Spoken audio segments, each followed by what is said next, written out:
Ini memang hari-hari ini panas, dan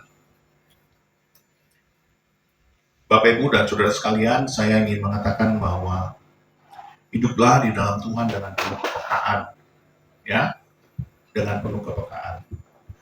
Kenapa kita harus peka? Karena kalau saudara tidak peka, saudara tidak akan mengerti bagaimana Tuhan bekerja. Ketika 5 gadis bodoh dan 5 gadis bijaksana itu, terjadi perbedaan yang besar di dalam perumpamaan itu.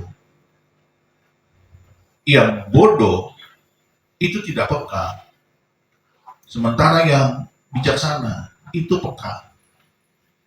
Dan sekarang sebagai anak-anak Tuhan, di hadapan Tuhan itu kita cuma tinggal satu ini, yaitu kepekaan. Semakin engkau mengiringi Tuhan, engkau harus semakin peka di dalam Dia. Kalau ada anak Tuhan atau orang Kristen yang tidak peka, maka akan dikatakan bahwa dia adalah gadis yang bodoh. Jadi hari-hari ini saya merasa bahwa dunia ini sudah semakin dekat kepada kesudahannya. Dan perasaan saya itu tidak datang tiba-tiba ujug-ujug. Karena sudah terlalu lama saya bergaul dengan Tuhan, berintimasi dengan Tuhan, dan ini semakin dekat kepada kesudahannya. Dan momen seperti itu harus engkau dapatkan, kepekaan itu, supaya engkau disebut gadis-gadis yang bijaksana, mempelai Tuhan yang bijaksana. Tuhan kita adalah Tuhan yang selalu hadir kepada mereka yang merasakan kehadirannya. Ketika perempuan Samaria yang sakit pendarahan 12 tahun, dia tahu bahwa Tuhan lewat dan dia tahu bahwa Tuhan itu Allah penyembuh. Dengan kepekaannya, dia menghampiri Tuhan dan dia menjamah jubah-jubah Tuhan, dan terjadilah kesembuhan. Sementara di sekitar Tuhan itu ada banyak murid-murid dan ada banyak orang-orang yang mengiringi dia. Tetapi tidak satu pun yang peka akan hadirnya kuasa yang akan menyembuhkan itu. Ketika Tuhan hadir, lalu anak-anak kecil datang mendekat dan ingin dipeluk, ingin disayang, ingin dipangku, ingin dipegang kepalanya. Para murid tidak ada yang peka. Dan mereka mengusir anak-anak itu karena dianggap mengganggu. Tuhan bilang apa? Sama seperti dia bilang kepada perempuan Samaria itu. Pergilah, engkau telah sembuh. Dan dia bilang kepada para murid, anak-anak ini adalah kerajaan Allah. Engkau harus seperti anak-anak. Jadi anak-anak peka akan intuisi rohani dalam dirinya bahwa ini adalah Tuhan, guru, tabib, bukan saja agung tapi suci. Maka anak-anak suci ini mendekat kepada sesuatu yang suci. Itu magnet. Kalau saudara menguduskan diri hidupmu, semakin intim dengan Tuhan, secara otomatis kau akan seperti magnet dan ditarik. Dan kau akan menjadi peka. Gadis-gadis bodoh itu punya kesucian, sehingga muncullah kepekaan. Sementara gadis-gadis bodoh tidak memiliki kesucian rohani, sehingga tidak peka bahwa waktunya akan datang dan telah tiba. Maka ketika pintu itu ditutup, maka dia tidak bisa masuk, karena dia sibuk dengan mencari minyaknya yang telah habis. Jadi kepekaan ini kita harus miliki. Ketika Yesus sedang makan bersama dengan orang murid dan orang-orang Farisi, dan di situ ada Lazarus juga yang sedang ikut makan, Maria dengan kepekaannya lalu datang dan memecahkan buli-buli pualam berisi minyak narwastu yang mahal itu. Dan dia mengurapi Yesus. Dengan takzimnya, dengan hormatnya, dengan salehnya. Cuma dia yang peka. Murid-murid yang diajar dan bersama dia lebih banyak, lebih sering daripada Maria, tidak peka bahwa Yesus butuh penghiburan, kekuatan menjelang dia naik ke salib suci itu. Tetapi Maria itu peka sehingga dia mengurapi Yesus.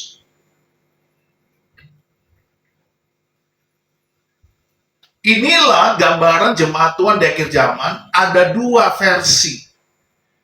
Yang mengaku-ngaku jemaat Tuhan tetapi tidak memiliki kepekaan, dia adalah jemaat yang seperti gadis bodoh.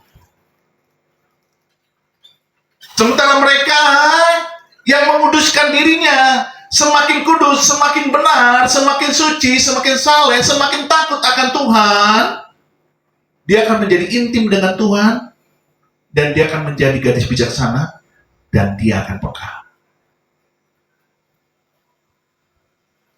Yesus menggambarkan itu semua di dalam perjalanannya selama 3 tahun, dan dia mengajarkan kita bahwa ada yang peka dan ada yang tidak peka.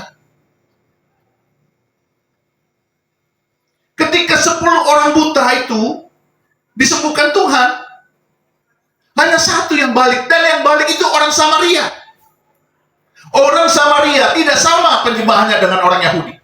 9 lainnya itu orang Yahudi dan dia tidak kembali lagi, tetapi orang Samaria, orang kusta, bukan orang buta. Orang kusta yang datang kembali kepada Yesus, orang Samaria itu, dia memiliki kepekaan. Dan dia berkata apa?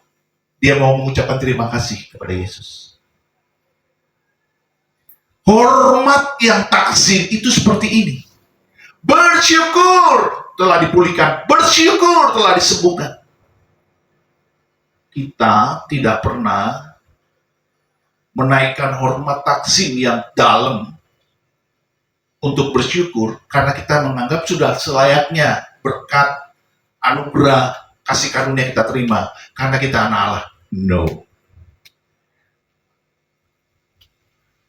Selayak-layaknya kita ditebus Tuhan karena Dia telah mengasihi kita, tetap kita tidak layak ditebus Tuhan. Amin. Jadi anugerah dan kasih karunia itu engkau terima, tidak mesti engkau harus terima karena kita tidak layak. Maka seharusnya engkau harus bersyukur, harus berterima kasih untuk segala hal yang ada dalam hidupmu. Dan pria kusta orang Samaria itu balik kepada Yesus untuk bersyukur. Lalu Yesus bilang apa? Di manakah yang 9 orang lagi? Tidakkah mereka akan mengucapkan syukur kepadaku? Kata Tuhan. Kenapa orang Samaria ini yang balik kepadaku dan mengucapkan syukur? Kenapa mesti dia? Karena dia punya kepekaan. Yang mengerti kata-kata amin. Anda dan saya tidak akan pernah bisa masuk ke dalam berkat rohani yang mulia, yang semakin besar, semakin dalam, semakin naik levelnya, kalau Anda tidak pernah bisa mengalami kepekaan yang semakin tinggi. Dan kepekaan itu hanya Anda dapatkan kalau Anda semakin intim bersama Tuhan. Kalau Anda nggak pernah intim sama Tuhan, jangan bilang Anda menjadi bijaksana. Jangan pernah berharap Anda akan menjadi peka. Tidak akan pernah.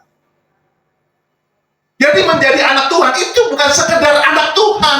Anda harus mengintrospeksi, merefleksikan diri Anda, koreksi dirimu, dan melihat ke dalam. Apa gunanya kau ke gereja? Apa gunanya kau ibadah? Apakah kau datang kemari hanya ingin duduk, memuji menyembah Tuhan, lalu kau mendengarkan khotbah? Saya tidak akan mau seperti itu. Saya datang, saya untuk berdoa. Saya berkata kepada Tuhan, Tuhan, biarlah semua jemaat ini merasakan hadir-Mu. Itulah sebabnya saya duduk, saya berkata-kata dalam bahasa Arab. Saya tidak akan ngobrol, tidak akan sembarangan. Saya buka Alkitab saya baca firman Tuhan di sini, apa yang harus saya sampaikan. Saya tidak akan ngoceh tanpa arti. Itu di gereja, tugas saya. Dari dulu, sejak saya muda. Pertama saya masuk, saya bertobat lahir baru. Saya selalu berdoa, Tuhan, biarlah urapanmu turun atas hambamu yang akan berkhotbah. Turun atas hamba-hambamu yang akan melayanimu. Worshipper, worship leader, imam musik. Itu saya, masih bujangan. Dan sampai hari ini pun saya akan begitu. Karena saya tahu harga sebuah keselamatan. Dan itu saya membutuhkan keintiman. Maka saya peka, saya tidak akan sembarangan. Saya duduk, saya akan berkata-kata dengan Tuhan. Berdoa buat semua ibadah ini. Yang mengerti kita amin. Jadi besok-besok jangan lagi ngomong sembarangan. Kalau Anda duduk dalam sebuah ibadah, dimanapun, bukan hanya di sini. Mengerti maksud saya? Mengerti maksud saya? Itu peka. Kita butuh hadirnya Tuhan untuk mengalami sesuatu. Sesungguhnya Bapak Ibu saya mau katakan, kalau saya meneruskan pujian penyembahan tadi, saya bisa meledak. Kita bisa meledak. Saya nggak kuat, saya nggak sanggup. Mungkin nanti, karena levelnya kita belum sampai. Anda semua harus sama-sama dengan saya. Sebuah ledakan rohani, di mana di situ pencurahan Roh Kudus luar biasa, besar-besaran, seperti di Kisah Para Rasul, seperti di Toronto, seperti di Azusa Street, seperti di Soe, seperti di Pensacola, seperti di Afrika Selatan, seperti di Nigeria. Itu harus punya kesatuan hati yang korporat, penyembahan yang korporat. Nggak bisa sendirian, saya nggak bisa sendirian. Jadi duduklah, Anda datanglah, bahkan dari rumah Anda sudah beriman, Tuhan aku ingin begini, dalam penyembahan kami terjadi sesuatu. Dan Anda duduk di sini, Anda berdoa. Kalau Anda bisa baca roh lah. Jangan ngomong enggak. Atau melihat HP. Kecuali Alkitab ya. Seperti saya. Silakan lihat Alkitab di HP. Kuduskan setiap tindakanmu dengan hal yang kudus. Maka engkau akan seperti perempuan Samaria. Engkau akan mendapatkan berkatmu ketika engkau memang harus mendapatkan berkat. Sementara yang lain tidak. Padahal yang lain juga menyentuh Yesus. Padahal yang lain juga desak-desakan berebut dekat dengan Tuhan Yesus. Mereka tersentuh, mereka terjamah, tapi mereka tidak mengalami apa-apa. Berbeda dengan perempuan Samaria ini. Ketika dia berkata, asal ku jamah saja jubahnya, maka aku akan sembuh. Semua hal banyak yang tidak mungkin di muka bumi ini. Engkau sakit, tidak mungkin sembuh. Engkau sakit, tidak mungkin pulih. Engkau stres, depresi, tidak mungkin waras. Tetapi ketika engkau punya hati yang kudus, engkau akan memiliki sesuatu yang tidak akan dimiliki orang lain. Dan itulah yang harus engkau miliki. Gadis-gadis bijaksana ini memiliki yang tidak dimiliki oleh gadis-gadis yang bodoh.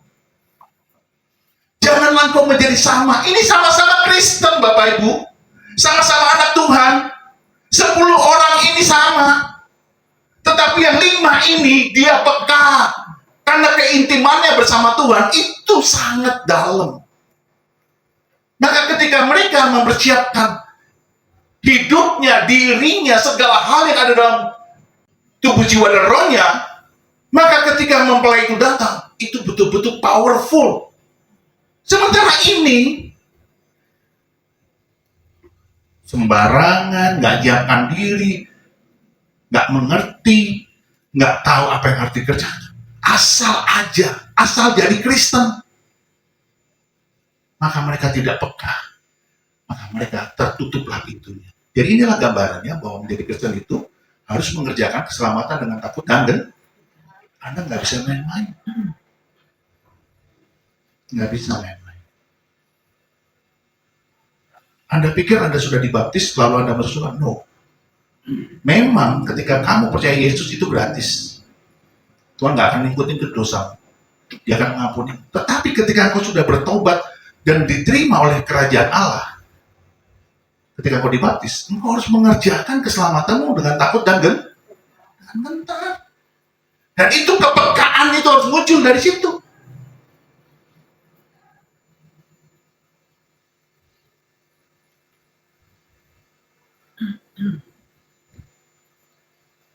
Ketika Yesus berkata kepada para murid,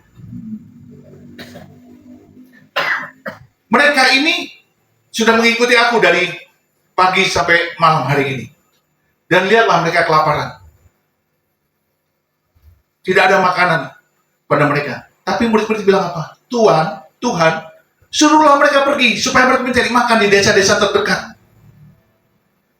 Tuhan bilang apa? Kamu tidak boleh menyuruh mereka pergi. Kamu harus kasih dia makan. Kamu harus kasih mereka makan. Saudara lihat perbedaan Tuhan dengan murid-murid.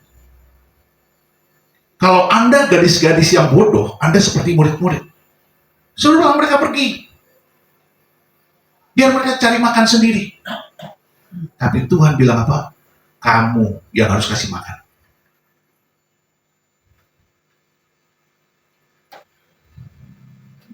Dan Tuhan tunjukkan sebuah mukjizat. Itu untuk mengajar saudara dan saya. Supaya kita menjadi gadis-gadis yang bijaksana. Dan dia bilang, apa yang ada padamu? Apa yang ada padamu? Berapa ikan, berapa roti? Oh, iya. Berapa ikan, berapa roti? 2 ikan, 5 roti. 5 potong roti dan 2 ekor ikan. Terjadi mukjizat.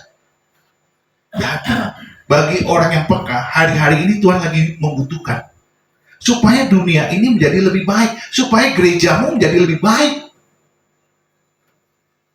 Gerejamu tidak bertumbuh, tidak berbuah, tidak berkembang, ya karena kau tidak peka. Semua hal kau anggap biasa, seperti gadis bodoh. Padahal gerejamu butuh. Setiap pribadi di gereja itu kepekaan seperti gadis-gadis bijaksana.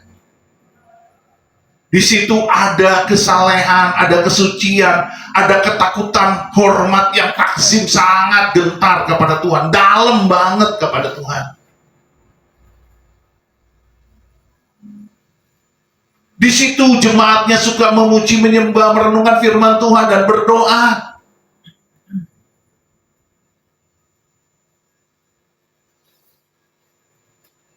Ketika Tuhan tanya, apa yang ada padamu? Itu sama, Tuhan tanya sama kita, apa yang ada padamu? Apapun yang ada pada kita, yang kau anggap tidak berharga, itu berharga di mata Tuhan, karena dia bisa bikin apapun dengan apa yang ada padamu. Kita sering menghina diri kita sendiri. Kita sering menghina apa yang ada pada kita.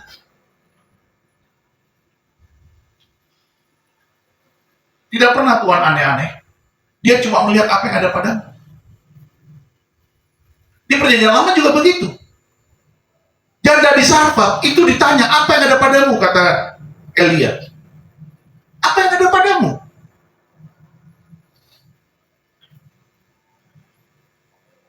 Saudara, mari kita semakin peka dengan Tuhan.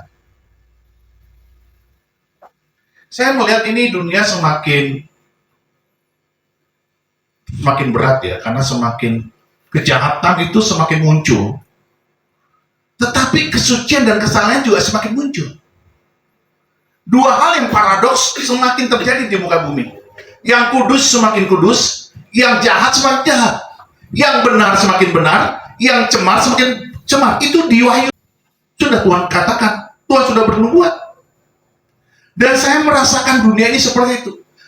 Sementara saya melihat kejahatan semakin jahat, berita-berita di TV, di koran-koran, di media mainstream, saya baca anak membunuh bapak ibunya. Wah, ngeri-ngeri lah peristiwa-peristiwanya.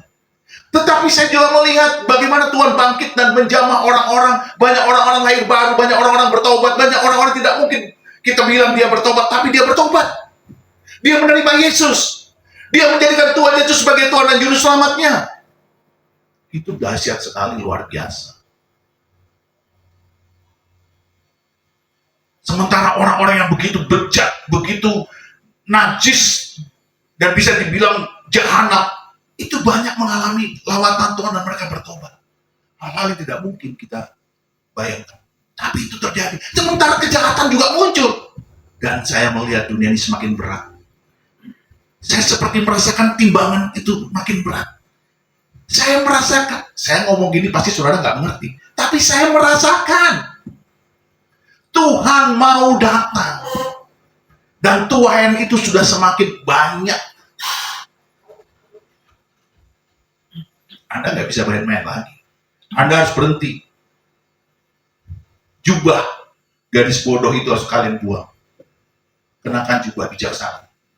Di situ ada kepekaan, kesalehan, kesucian, dan takut, hormat kepada Tuhan yang dalam. Lakukan semuanya dengan baik. Anda bebas, Anda duduk. Jangan cuma bengong, diem, bahasa roh. Istri saya saksi itu. Tanya sama dia.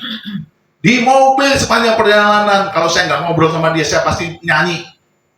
Saya pasti nyanyi, tanya sama dia. Saya nyanyi lagu rohani. Dari dulu.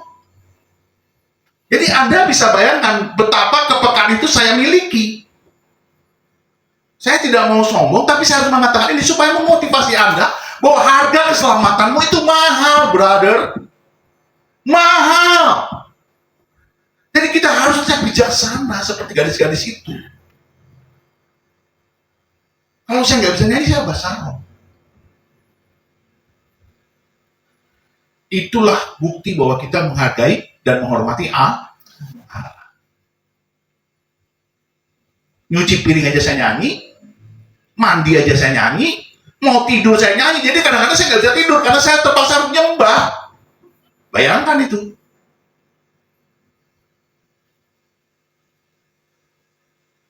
Saya harus nyembah sampai berjam-jam. Jadi nggak tidur-tidur. Di tempat tidur saya masih nyanyi-nyanyi. Ada nyanyian rohani di hatiku. Muncul lagu-lagu baru. Saya ambil HP saya terus ngerekam.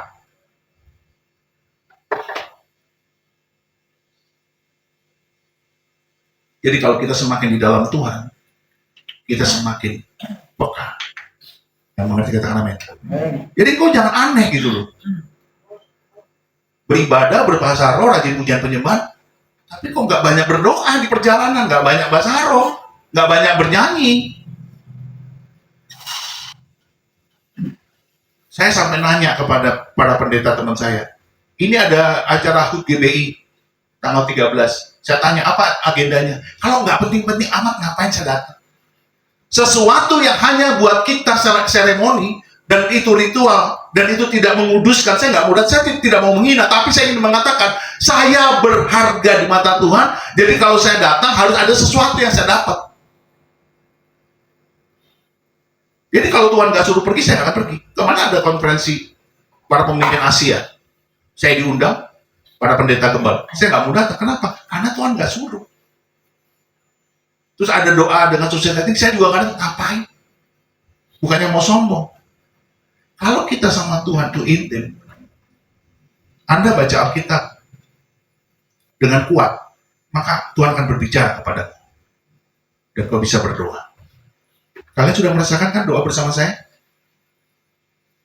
Bagaimana rasanya? Anda terberkati nggak? Terurapi nggak? Itu harus Anda teruskan di rumah. Sementara saya masih hidup, Anda harus mengambil tuh api itu, ambil. Seperti Elisa mengambil api itu dari Elia, dan dia dipakai Tuhan luar biasa. Anda ambil api doa itu. Anda tadi lihat saya pujian penyembahan kayak apa? Betul? Itu saya bergetar dan saya ingin meledak. Anda harus punya kerinduan seperti itu. Jadi bukan hanya sekedar pujian penyembahan dan nyanyi-nyanyi, no. Dari saya muda saya sudah kayak begini. Maka ketika saya tumpang tangan, itu pasti sesuatu terjadi. Karena harga keselamatan itu mahal. Maka saya hormati itu dengan sungguh-sungguh. Saya dibilang sama teman-teman saya terlalu serius. Saya nggak peduli. Memang harus serius. Anda kalau nggak serius, Anda akan jadi bodoh. Seperti gadis-gadis itu.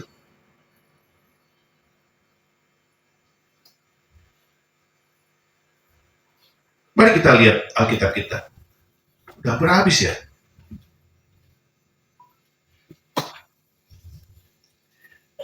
Oke, kita buka saja ya. 1 Petrus 2 ayat 9 ya, sudah sering kita dengar ini. Tapi marilah kita bertobat dan ingin selalu menjadi baru. Ya, ayat 9. Demikianlah firman Tuhan, tetapi kamulah bangsa yang terpilih, imamat yang rajani. Saudara perhatikan, banyak yang dipanggil tapi sedikit yang banyak yang dipanggil tapi sedikit yang hati-hati. Ya, makanya tadi saya bilang, ini gadis yang bijaksana dengan gadis yang bodoh beda. Gadis yang bijaksana dan gadis yang bodoh sama-sama terpanggil. Tapi yang terpilih siapa? Yang bijaksana. Ya. Kalau engkau terpilih, maka engkau harus betul-betul menghargai keterpilihanmu. Amin. Hargai, karena harganya mahal. Darah Yesus yang kudus. Imamat yang rajani. Ini perjanjian baru bukan? Perjanjian baru. Imamat rajani ini ternyata sudah ada di dalam perjanjian lama. Sudah termaktub, sudah tercatat, sudah tercipta. Tuhan ingin umat pilihannya disebut imamat rajani sejak dahulu, sejak pertama kali dia ada dalam perjanjian lama. Kita buka ya, perjanjian lama. Ya. Kitab Keluaran 19 ayat 6. Kamu akan menjadi bagiku kerajaan imam dan bangsa yang kudus. Inilah semuanya firman yang harus kau katakan kepada orang Israel. Jadi ketika Israel terpilih, dia akan menjadikan mereka kerajaan imam. Jadi nggak Israel kerajaan imam? Jadi nggak? Sesungguhnya cuma sebentar kerajaan imam itu. Selebihnya setelah itu mereka tidak menjadi. Bahkan banyak yang menghujat Allah. Bahkan mereka menjadikan Yesus. Tetapi Tuhan ulangi kembali di 1 Petrus 2 ayat 9, engkaulah imamat raja. Jadi kita ini sudah diciptakan Tuhan untuk menjadi kerajaan imam. Jadi saudara ini semua imam seharusnya. Itulah sebabnya engkau harus menghargai keterpilihanmu. Karena itu ditebus dengan harga yang mahal. Jadi jangan jadi gadis yang bodoh lah. Hargai keterpilihanmu. Engkau adalah imam. Jadi dimanapun kalau imam itu haruslah mendatangkan syafaat, haruslah mendatangkan doa. Doa apa? Doa bagi Tuhan, doa bagi sesama, bagi kemaslahatan bersama, bagi kemanfaatan bersama. Itulah engkau sebagai imam. Jadi di mana-mana engkau berdoa, bersyafaat. Walaupun di dalam hati pun engkau telah didengar dan dilihat oleh Tuhan. Jadi kalau duduk jangan asal duduk. Berdoa bahasa roh. Kalau mau bisa bahasa roh. Kalau bekerja, kalau sendirian, bernyanyi dalam hati. Atau berdoa bahasa roh dalam hati. Ini penting karena kau sedang menjaga hubunganmu dengan Tuhan. Maka engkau ketika intim dengan Tuhan, kau akan menjadi peka. Katakan bersama saya peka. Katakan bersama saya menjadi peka. Ketika saya intim dengan Tuhan, saya mau peka. Dalam nama Yesus, itu terjadi dalam hidup saya. Nah, itu penting. Ya, imani itu. Jadi Tuhan telah berkata, kamu akan menjadi bagiku kerajaan imam dan bangsa yang kudus. Inilah semuanya firman yang harus kau katakan kepada orang Israel. Itu Tuhan bicara kepada Musa. Dan Tuhan mau Israel seluruhnya itu menjadi kerajaan imam. Dan sekarang dia katakan lagi di 1 Petrus 2 ayat 9. Engkaulah bangsa terpilih. Imamat jadi raja-raja. Dan imam atau imam-imam yang merajai muka bumi. Atau kerajaan imam. Bayangkan semua kita adalah imam-imam. Itu artinya kita punya tugas untuk saling mendoakan. Untuk saling berdoa. Ya, kalau gereja lain nggak mengerti kerajaan imam, maka yang jadi imam itu cuma hamba Tuhan, pendeta, pastor, gembala. Salah, jemaat itu adalah imam juga. Karena itu kerinduan Allah sudah disampaikan kepada Musa, kepada Israel. Mereka akan menjadikan kerajaan imam. Kita balik lagi ke 1 Petrus 2 itu. Bangsa yang kudus, artinya sudah dipisahkan. Jadi engkau kalau sudah dipisahkan, engkau terpilih, engkau ditebus dengan harga yang mahal, engkau harus hati-hati dengan kekudusan ini. Jadi jangan lagi menajiskan dirimu dengan pikiran-pikiran duniawi, dengan hal-hal yang najis, yang kotor. Perilaku-perilaku, perkataan-perkataan yang kotor. Pak Pendeta, berat. Kalau engkau mengatakan berat, maka beratlah jadinya. Tapi kalau engkau mengatakan, saya mau Pak Pendeta, saya mau, maka itu akan terjadi. Kemudahan demi kemudahan.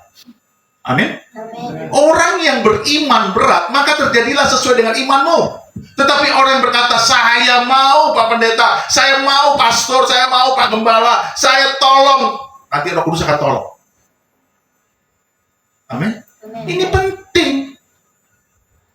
Semua orang yang menguduskan dirinya dan mencari wajah Tuhan dengan tulus akan dimudahkan oleh Tuhan, karena Tuhan pasti membela orang benar. Kalau engkau menajiskan dirimu, engkau tidak benar.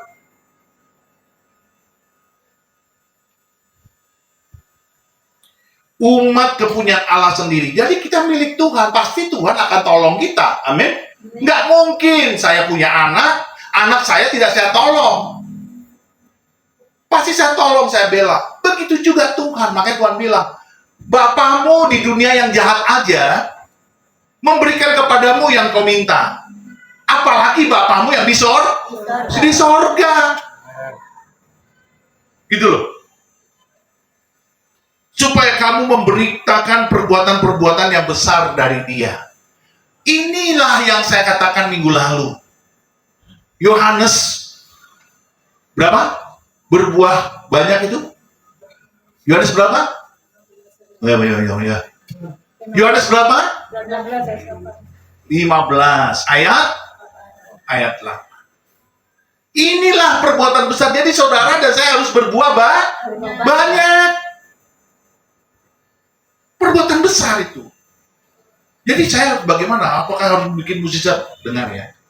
Tuhan bilang di Matius 25, engkau memberi minum secangkir minum kepada hambaku yang hina ini, engkau telah memberi aku minum. Betul tidak? Betul tidak?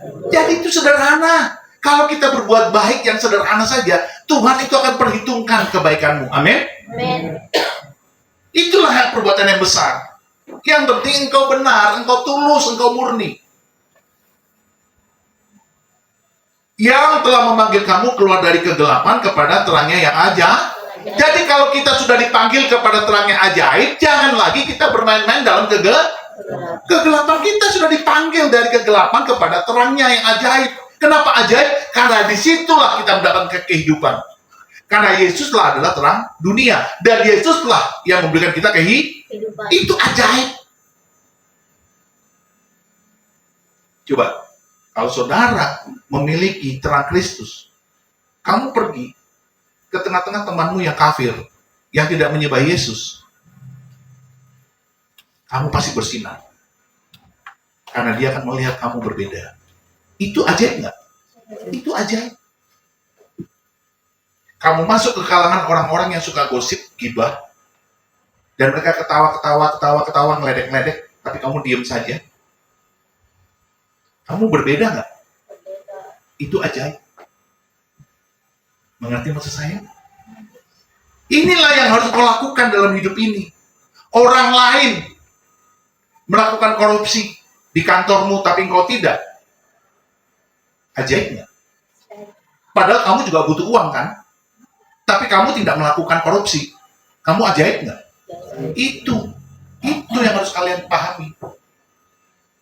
Dan mari kita lihat, Tuhan kita tuh nggak pernah ingkar janji. Di perjanjian lama dia mengatakan, aku akan menjadikan kau imamat rajani. Aku akan menjadikan kau kerajaan imam.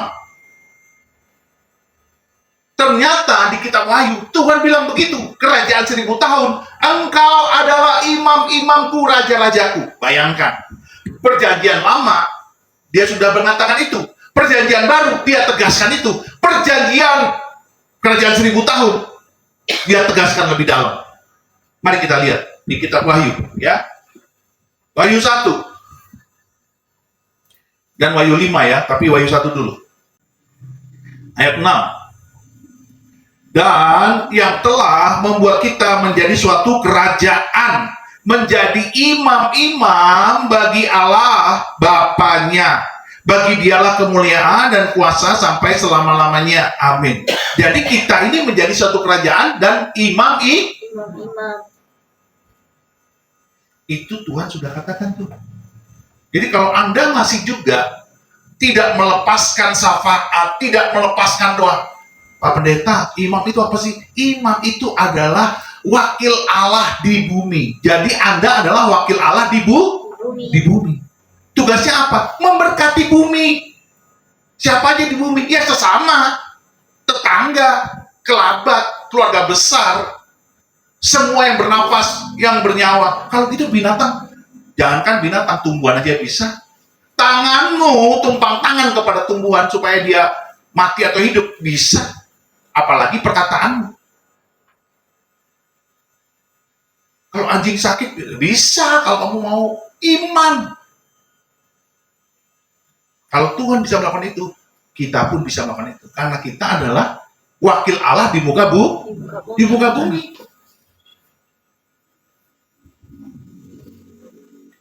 Jadi tugasmu melepaskan berkat, melepaskan doa, melepaskan syafaat. Itulah tugasmu. Jangan omon-omon, sembarang omon-omon, apalagi gibah. Ya. Kita lihat di Wahyu 5 ayat 10.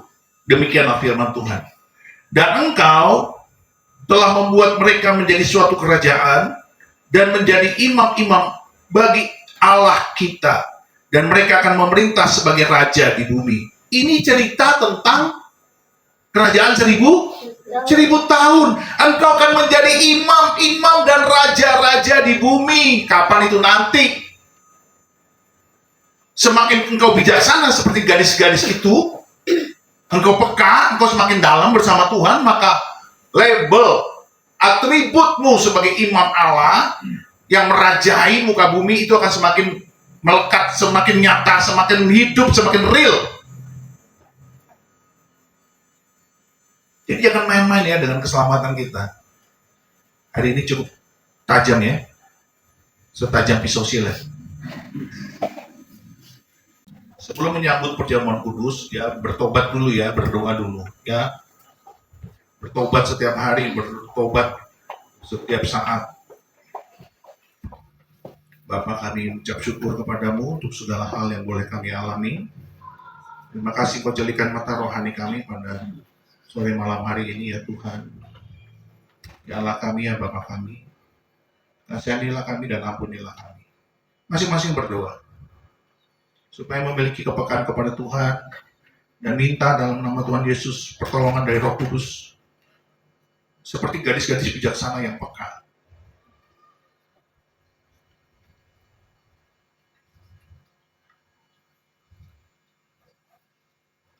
Terima kasih Bapak, kami ucap syukur kepada terpujilah nama Yesus.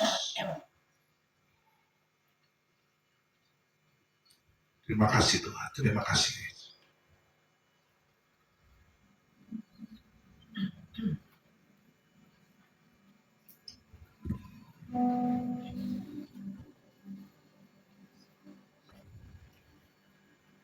Bagi Dia yang bertata dan anak domba,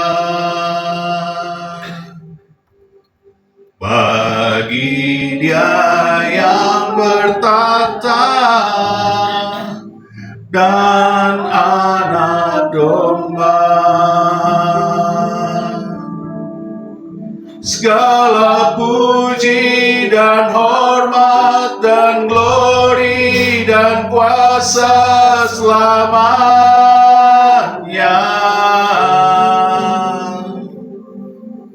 Segala puji kuasa selamanya.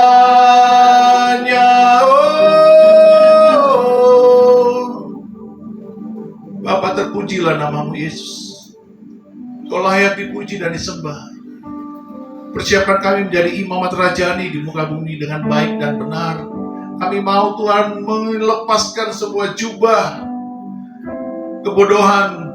Kami mau mengenakan jubah kebijaksanaan. Kami mau menjadi gadis-gadis yang bijaksana. Kami mau peka di hadapan-Mu. Kami mau Tuhan semakin intim bersama Tuhan. Kami semakin takut dan gentar kepadamu. Semakin dalam hormat kami kepada Tuhan di setiap hidup kami, di setiap jalan kami. Bahwa kami semakin merasakan hadir-Mu Tuhan di muka bumi. Tuhan, kami melihat Engkau sedang menuai jiwa-jiwa. Walaupun kejahatan semakin jahat, tetapi kami melihat Engkau sedang menuai jiwa-jiwa di muka bumi. Semakin banyak mereka Tuhan berseru kepadamu, dan Engkau datang menyelamatkan mereka. Engkau datang dalam mimpi dan penglihatan. Engkau datang dalam pengajaran. Engkau datang dalam peristiwa demi peristiwa. Engkau menjamah setiap manusia di muka bumi. Kami melihat Tuhan, Engkau semakin dekat untuk datang kedua kalinya. Buat kami menjadi bijaksana seperti gadis-gadis yang bijaksana itu ya Bapa. Semakin bijaksana di hadapan. Terima kasih Tuhan. Pujilah namamu Yesus. Kau sungguh baik buat. Terima kasih Bapa. Di dalam nama Yesus, kuduskan roti dan anggur ini ya Tuhan, supaya kami siap menyambut perjamuan kudus ini. Dan kami percaya, yang sakit disembuhkan, terikat dilepaskan, setiap kami yang berdosa diampuni. Engkau membebaskan kami dari segala yang jahat, sehingga pikiran-pikiran buruk, pikiran-pikiran negatif, ketakutan dan kekhawatiran itu lenyap dalam nama Yesus. Ada kuasa dalam nama Yesus. Glory, haleluya.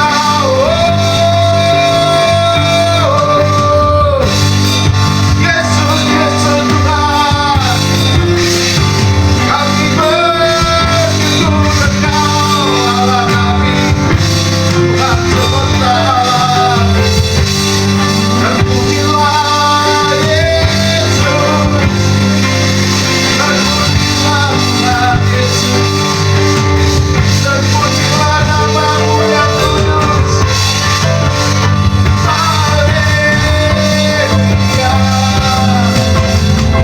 Yesus Tuhan, Yesus Tuhan, Engkau layak,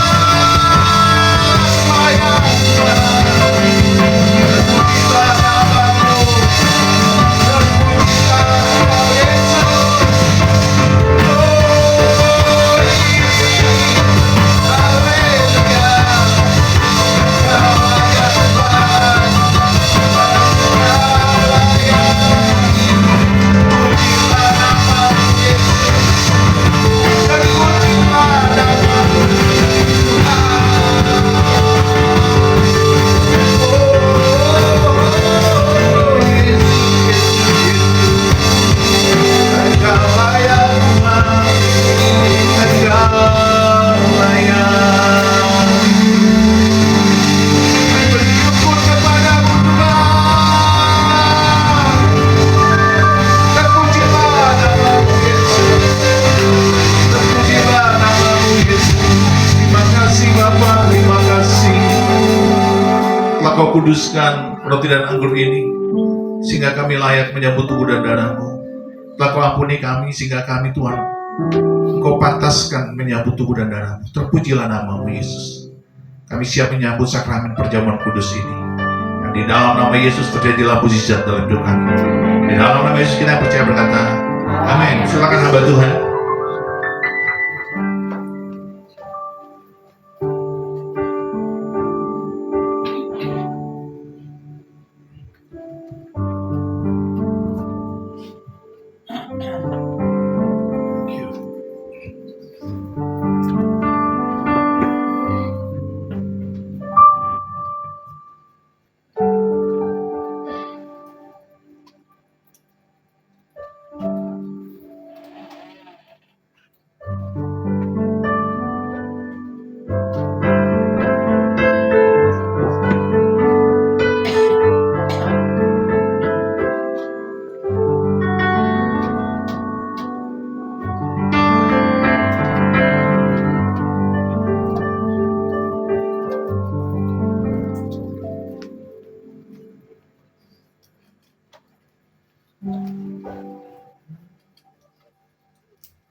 Mari Bapak Ibu sekalian, kita angkat roti tangan kanan kita tinggi-tinggi.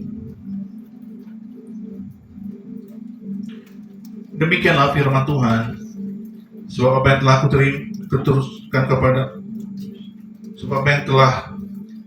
kuteruskan kepadamu telah kuterima dari Tuhan, yaitu bahwa Tuhan Yesus pada malam waktu ia diserahkan mengambil roti, dan sesudah itu ia mengucap syukur atasnya, ia memecah-mecahkannya dan berkata, inilah tubuhku yang diserahkan bagi kamu, perbuatlah ini menjadi peringatan akan aku.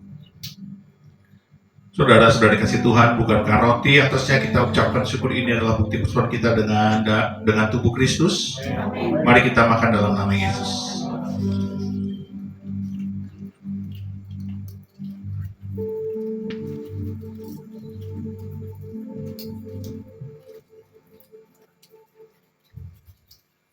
Terima kasih Tuhan. Mari kita angkat cawan di tangan kanan kita tinggi-tinggi. Demikianlah juga yang mengambil cawan sesudah makan, lalu berkata, cawan ini adalah perjanjian baru yang dimeteraikan oleh darahku. Perbuatlah ini setiap kali kamu minumnya menjadi peringatan akan aku. Sebab setiap kali kamu makan roti ini dan minum cawan ini, kamu memberitakan kematian Tuhan sampai ia datang kembali. Saudara-saudara kasih Tuhan, bukankah cawan yang atasnya kita ucapkan syukur ini adalah bukti persekutuan kita dengan darah Kristus? Mari kita minum dalam nama Yesus. Dalam nama Yesus.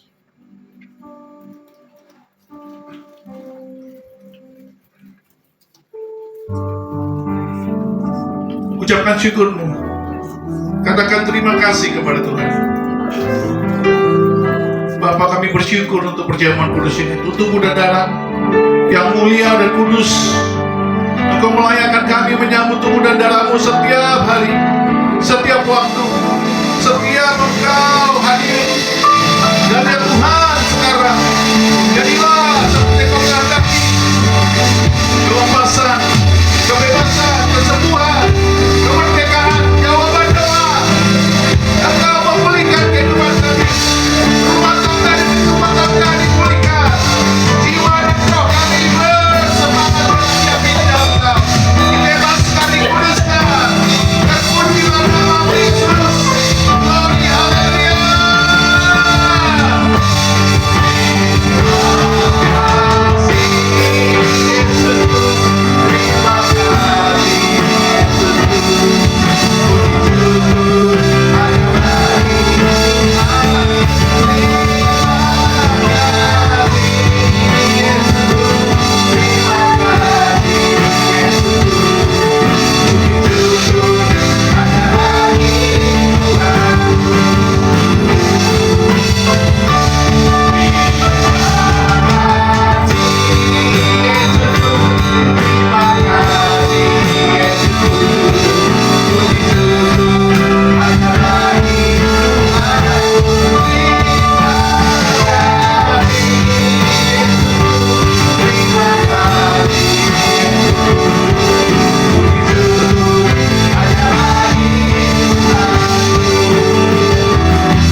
Membawa kepadamu Tuhan persembahan kami, persembahan persepuluhan, persembahan kasih, dan persembahan ucapan syukur.